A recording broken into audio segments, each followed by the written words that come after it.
নমস্কাৰ এছামিছ online YouTube চেনেললৈ আপোনালোক সকলোকে স্বাগতম জনাইছো মই মজিদ বন্ধুসকল লগতে চাওক আজি 9টা গুৰুত্বপূৰ্ণ খবৰ অসমৰ আগশাৰীৰ APSC UPSC coaching institution Bhadra IS academy অতি গৌৰৱেৰে মুঠ 184 গৰাকী ছাত্ৰ-ছাত্ৰী এপিএছচি প্ৰিলিমছ 2020 পৰীক্ষাত উত্তীৰ্ণ হৈ এপিএছচি মেইনছ পৰীক্ষাত অৱতীৰ্ণ হ'ব।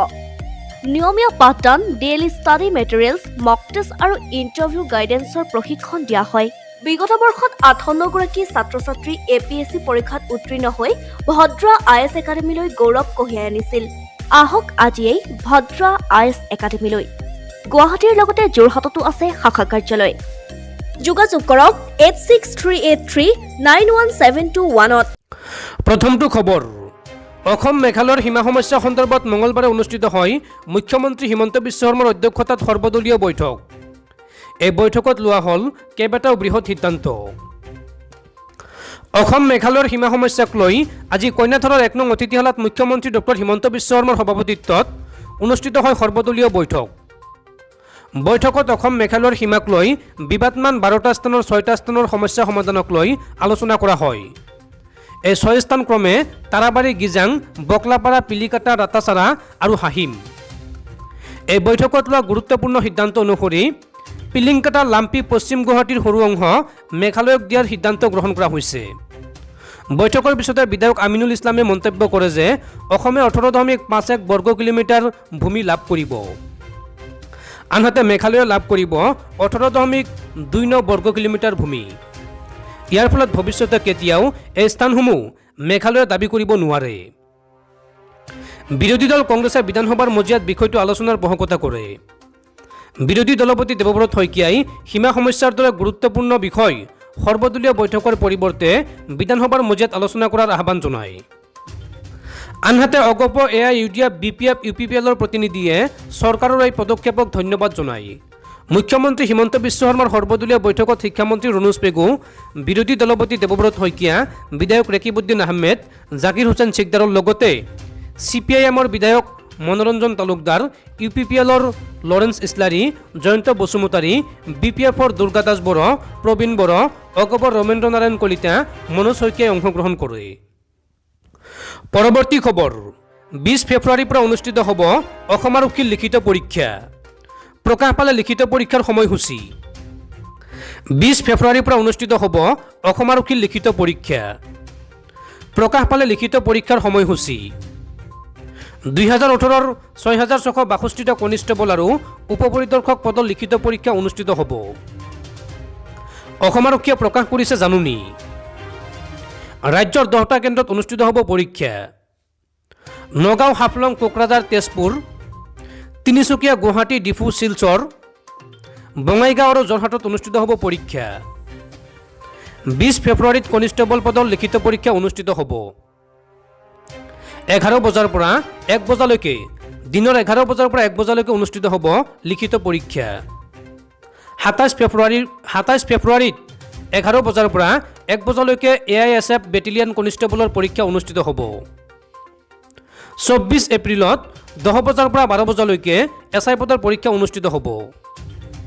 আৰু 27 এপ্ৰিলত 2134টা AB আৰু UBৰ কনিষ্টেবল পদৰ পৰীক্ষা অনুষ্ঠিত হ'ব।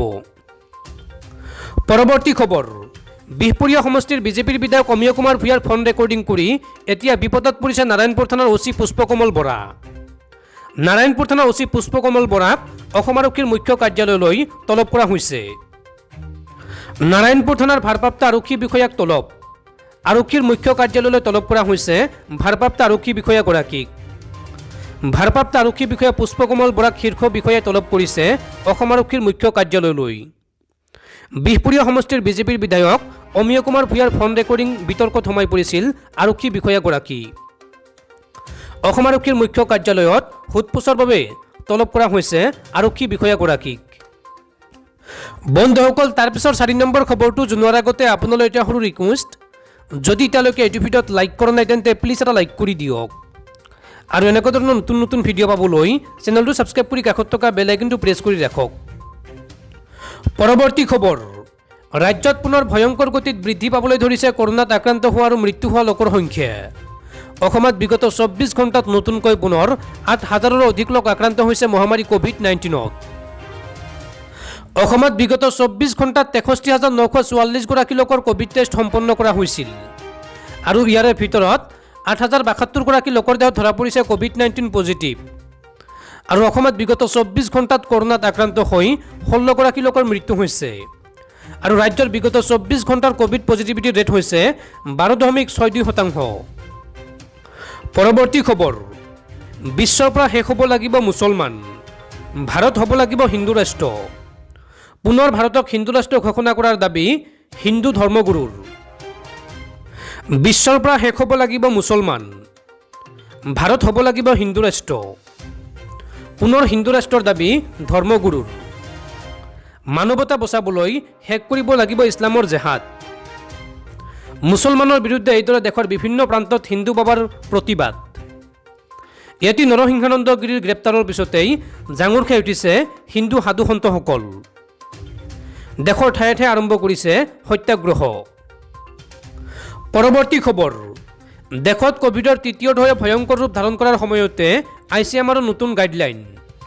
কোভিড ৰোগীক লৈ ICMRে প্ৰকাশ কৰিলে নতুন গাইডলাইন। কোভিড চিকিৎসাক লৈ ICMRৰ নতুন গাইডলাইন। সকলো কোভিড ৰোগীক ৰেমডেছিভিৰ ষ্টেৰইড নিদিবলৈ পৰামৰ্শ দিয়া হৈছে। দেশত কোভিডৰ তৃতীয় ঢৌৱে ভয়ংকৰ ৰূপ ধাৰণ কৰাৰ সময়তেই ICMRৰ নতুন গাইডলাইন। দ্বিতীয় ঢৌত ব্যাপক হাৰত ব্যৱহাৰ কৰিছিল ষ্টেৰইড আৰু ৰেমডেছিভিৰ ঔষধ। গুৰুতৰভাৱে কোভিডত আক্ৰান্ত ৰোগীকহে ৰেমডেছিভিৰ দিয়াৰ পৰামৰ্শ দিয়া হৈছে। কোভিডত আক্ৰান্ত হৈ 10 দিন পাৰ কৰাৰ পিছত অক্সিজেনৰ পৰিমাণ হ্ৰাস পোৱা ৰোগীক ৰেমডেছিভিৰ দিয়াৰ পৰামৰ্শ দিয়া হৈছে। পূৰ্বে কম লক্ষণ থকা ৰোগীক চিকিৎসাৰ বাবে দিয়া হৈছিল ৰেমডেছিভিৰ। মাল্টিভিটামিন পিলৰ ব্যৱহাৰো বন্ধ কৰাৰ পৰামৰ্শ দিয়া হৈছে। পূৰ্বে ষ্টেৰইড ব্যৱহাৰ কৰাৰ বাবে ব্লেক ফাংগাছৰ ঘটনা বৃদ্ধি পাইছিল। এইদৰে মন্তব্য কৰিছে ICMRে।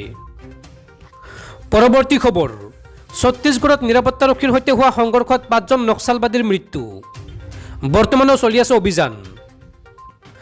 ছত্তীশগড়ত মঙলবাৰে নক্সাল প্ৰভাৱিত বস্তৰ অঞ্চলত নিৰাপত্তাৰক্ষীৰ সৈতে হোৱা সংঘৰ্ষত 5জন নক্সালবাদী নিহত হয়। আৰক্ষীৰ সূত্ৰ অনুসৰি এনকাউণ্টাৰটো বস্তৰ অঞ্চলৰ সুকমা আৰু বিজাপুৰ জিলাৰ সীমান্তত হোৱা বুলি জানিব পৰা গৈছে। বিতং তথ্যৰ বাবে অপেক্ষা কৰিব লাগিব যদিও জিলাখনত মাজে মাজে গুলীবৰ্ষণ চলি আছে বুলি কোৱা হৈছে। সুকমাৰ আৰক্ষী অধীক্ষক সুনীল শৰ্মাই জনাইছে যে মঙলবাৰে পুৱা প্ৰায় 6:45 টংপাল আৰক্ষী থানাৰ অন্তৰ্গত মাৰজুম পাহাৰত নক্সালবাদী আৰু আৰক্ষীৰ এটা টহলদাৰী দলৰ মাজত সংঘৰ্ষ সংঘটিত হয়। সংঘৰ্ষটোত এতিয়ালৈকে 5জন নক্সালবাদী নিহত হোৱা বুলি জনাইছে শৰ্মাই।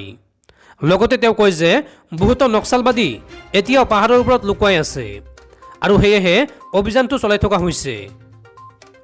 পৰৱৰ্তী খবৰ, পৰম্পৰা ভংগ, গণৰাজ্য দিৱসৰ পেৰেডত এইবাৰ হ'ব ব্যাপক ৰদবদল। অহা 26 জানুৱাৰীত ভাৰতবৰ্ষই 73তম গণৰাজ্য দিৱস উদযাপন কৰিব। প্ৰতি বছৰে দেশত গণৰাজ্য দিৱসৰ কাৰ্যসূচী অনুসৰি বাচকবনীয়া পেৰেড প্ৰদৰ্শন কৰা হয়। কিন্তু এই বৰ্ষৰ গণৰাজ্য দিৱসৰ পেৰেডে পূৰ্বৰ পৰম্পৰা ভংগ কৰিব। এই বৰ্ষৰ গণৰাজ্য দিৱসৰ পেৰেড পূৰ্বতকৈ আধা ঘণ্টা পলমকৈ আৰম্ভ কৰা হ'ব। 73 বছৰত প্ৰথমবাৰৰ বাবে গণৰাজ্য দিৱসৰ পেৰেড বিলম্বকৈ আৰম্ভ কৰা হ'ব। পূৰ্বৰ 10 বজাৰ পৰিৱৰ্তে এইবাৰ 10:30 পৰা প্ৰদৰ্শিত হ'ব পেৰেড। মূলতঃ কুঁৱলীৰ বাবে উন্নত দৃশ্যমানৰ সুবিধাৰ প্ৰতি লক্ষ্য ৰাখি এই সিদ্ধান্ত লোৱা হয় বুলি প্ৰতিৰক্ষা মন্ত্ৰালয়ে সদৰি কৰিছে। তদুপৰি কৰোনা প্ৰটকল আৰু শ্ৰদ্ধাঞ্জলি সভাৰ বাবেও এই বছৰ গণৰাজ্য দিৱসৰ কুচকাৱাজৰ বিলম্ব হ'ব। প্ৰথমতে কাশ্মীৰত শ্বহীদ হোৱা নিৰাপত্তা কৰ্মীসকলক শ্ৰদ্ধাঞ্জলি প্ৰদান কৰা হ'ব আৰু তাৰ পিছত পেৰেড ষ্টাৰ্ট হ'ব। প্ৰতিৰক্ষা মন্ত্ৰালয়ৰ এজন জ্যেষ্ঠ বিষয়াই আজি কয় যে ঘন কুঁৱলীৰ পৰিস্থিতিলৈ লক্ষ্য ৰাখি দৰ্শকে ভালদৰে এই কুচকাৱাজ দৰ্শন লাভ কৰিব পৰাকৈ ৰাজপথৰ প্ৰতিটো ফালে 5খন ডাঙৰ LED স্ক্ৰীণ স্থাপন কৰা হ'ব।